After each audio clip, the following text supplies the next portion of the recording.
what are some of the effects of burnout on designers, and what are the things that can pull them out of a burnout situation? If we've got designers on our team as leaders, how can we understand and empathize with them a little bit more and understand how we can even aid them outside of what we've talked about with the death spiral and taking on the right projects? I'm sure, is there a burnout that comes from even just working too much of the same type of project where you feel like you're not even being creative anymore? You're just going through the process. Well, and even the Yeah, business leaders listening.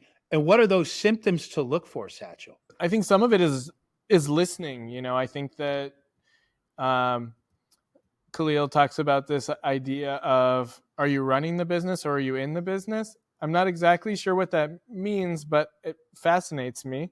And this idea of, I love that subject. This is that's a fantastic. if you're running the business, part of your job is to be a good listener. And when we post COVID, as people reimagine their business, we need to be mindful that every one of the employees, not only just the designers, is looking for their next job. And if we can curate that within our own organization, then we're even better. And if you're listening, then you'll know what the next step for the designer is. And one of the challenges is a big project comes in. Let's just say the three of us are designers and Khalil's our big dog designer. Okay. And a big project, high dollar project comes in and we give it to Khalil. So Khalil gets to work on that one. Chris gets existing business and I kind of get the small pop-up stuff. But I want to eventually be a big dog. And I've been working at our organization for a couple years or even a year, you know, and they came from Bemidji State, and that person is thinking about doing a bigger project. And one of the things that when a big project that Khalil's working on is the owner of the organization of our design team could come into my office and say, Satchel, we got this big client that came in. I'm going to give Khalil the project, but you have to do all the stuff you're currently working on. But what do you think about also putting forth a design concept? You're going to have to do it on your own time. It's up to you if you want to do it. If you don't do it, I respect that. And I understand that you're busy and have a life outside of this life. And do you want to do it? And oftentimes the younger designer will persevere and show some self-reliance and take on the project, and they might actually win it. And being thought of as somebody that could maybe work on a big project, build my portfolio, things like that, those are all things that are important. And so being mindful of how our organizations distributes projects is an opportunity to deal with some of that burnout. And Is that do you see that? And you know, you interact with enough exhibit houses and the high level executives there. Do we because when I'm listening to you, and if I've got those three designers you just described, I'm at a place in my life and in my organization, I have responsibility to bring. Okay, so yes, Khalil may be in first chair on the big project, but I've got to bring the farm team along. I've got to give opportunities. I'm not going to ask you to do that on your own time. Now, if you're already at capacity, am I going to pay overtime or double time for that? We got to figure that out. But in the end, I want to give them the opportunity because they're never going to be. Bench strength doesn't get stronger if leadership is not investing in that next generation of talent, right? Is that a fair statement? Totally. And I wonder, do we screw that up? Are you seeing a lot of exhibit houses that don't have a strategic approach to developing the bench? Yeah, I actually think that one of the mistakes companies are making is potentially twofold. The first is sometimes junior designer feels the only way that they're going to get to become a senior designer or a creative director or get shots at the bigger projects is if they actually switch companies.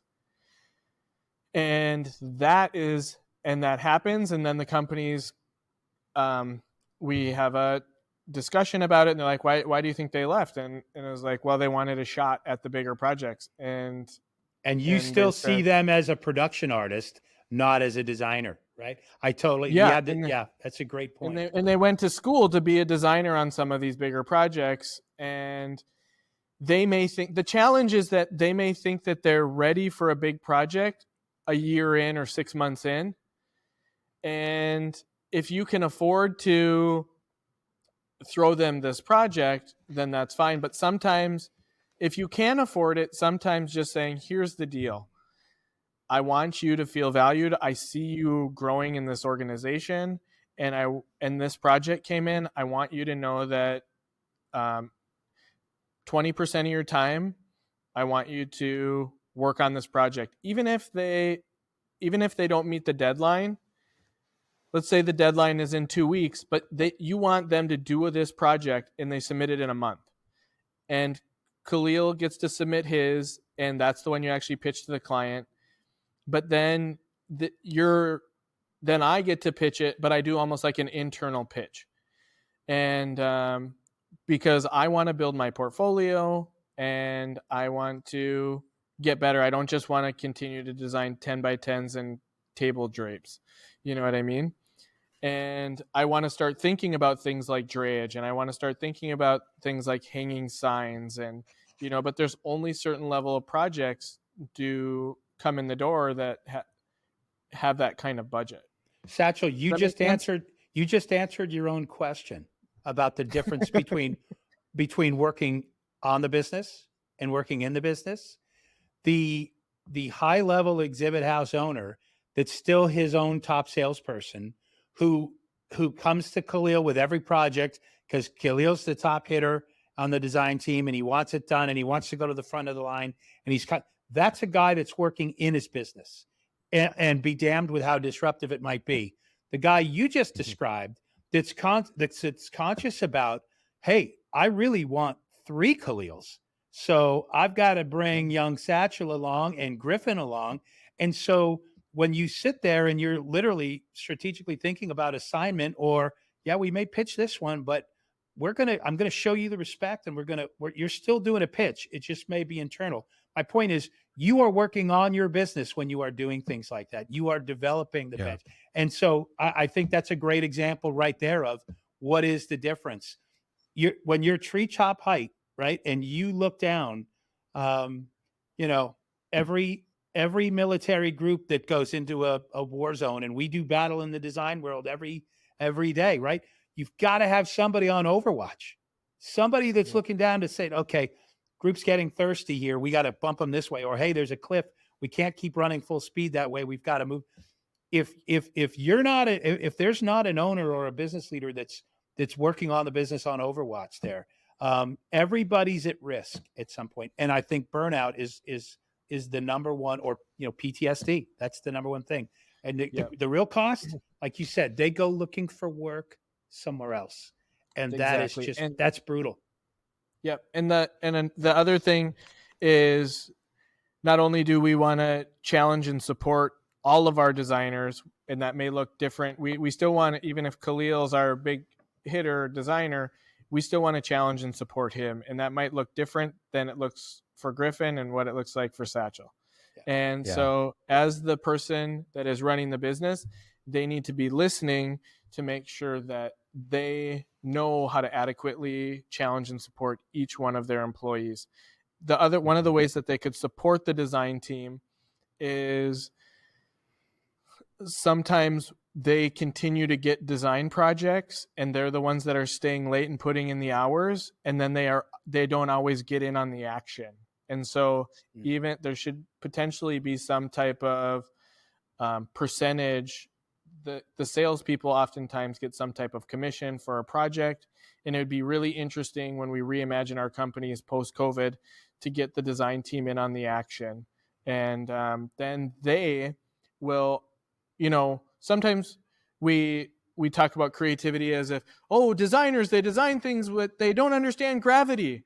Well, if they start getting X%, if the project sells, they're going to really start to figure gravity out really fast, I feel. And if And so when they have skin in the game, I think is an interesting way to support and to alleviate some of the symptoms of burnout.